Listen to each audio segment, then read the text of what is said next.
King Saul was in big trouble. The weight of his crown felt heavier than ever before.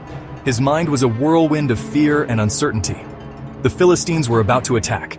Their army was vast and well prepared, a formidable force that seemed unstoppable.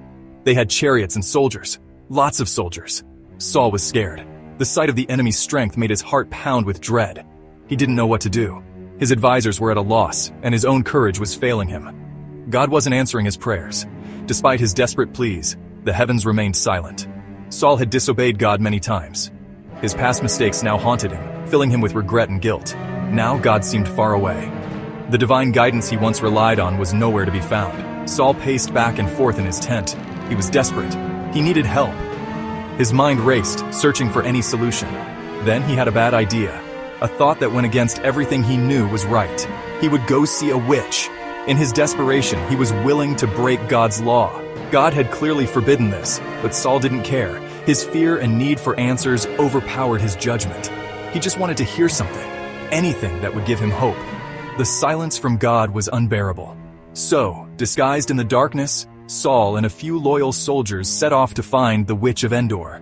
They moved cautiously, aware of the dangers that lurked in the night. It was a dangerous journey. The Philistines were everywhere, but Saul was determined. His need for answers drove him forward. He had to talk to the witch. He believed she was his last hope, the only one who could provide the guidance he so desperately sought.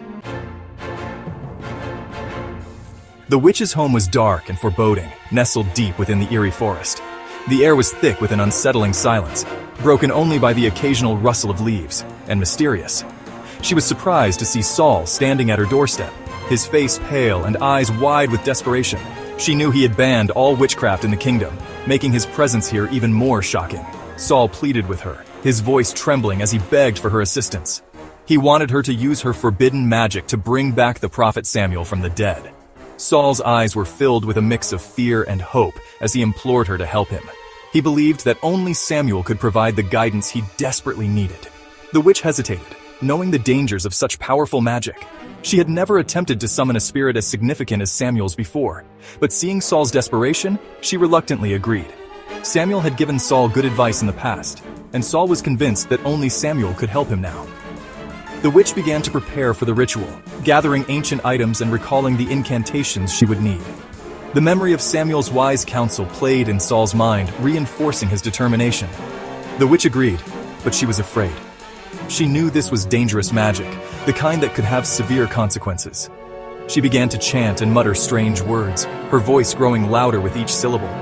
The air grew cold, and a thick fog began to envelop the room.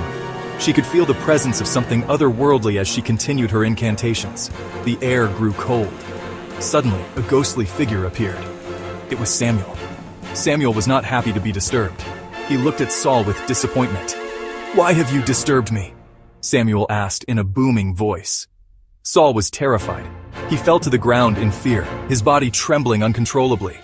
The ghost of Samuel stared at him, waiting for an answer. Saul could barely speak, his voice shaking as he tried to explain his dire situation. The weight of Samuel's disappointment was unbearable. With a stern expression, Samuel's ghost continued to question Saul, his voice echoing through the dark room. Saul knew he had made a grave mistake.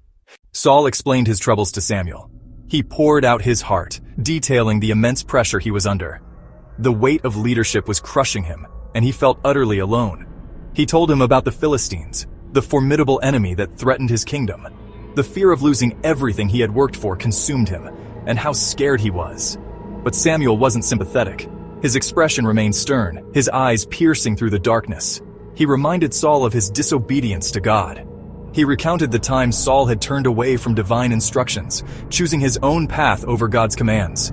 He told Saul that he would lose the battle. The words hit Saul like a physical blow, leaving him reeling. In fact, Samuel said, Saul and his sons would die in the battle. Saul was devastated. The prophecy was more than he could bear. He had hoped for good news, but he received the worst possible news. His heart sank, and despair washed over him. He collapsed to the ground, his face pale and his body trembling. The weight of Samuel's words was too much for him to handle. The witch was frightened by Samuel's words and Saul's reaction. She had never seen such a dramatic and terrifying prophecy unfold before her eyes. Saul had disobeyed God and ignored his word. He tried to find a shortcut through witchcraft, but it only made things worse for him. Saul learned a hard lesson that day. Always trust God, even when things get really tough. Don't worry though, this isn't a story just for kings. We can all learn from Saul's mistake. God wants us to talk to him, not to witches or spirits. So remember, always trust God. He is our rock and our comforter. Like and subscribe, and see you in the next one.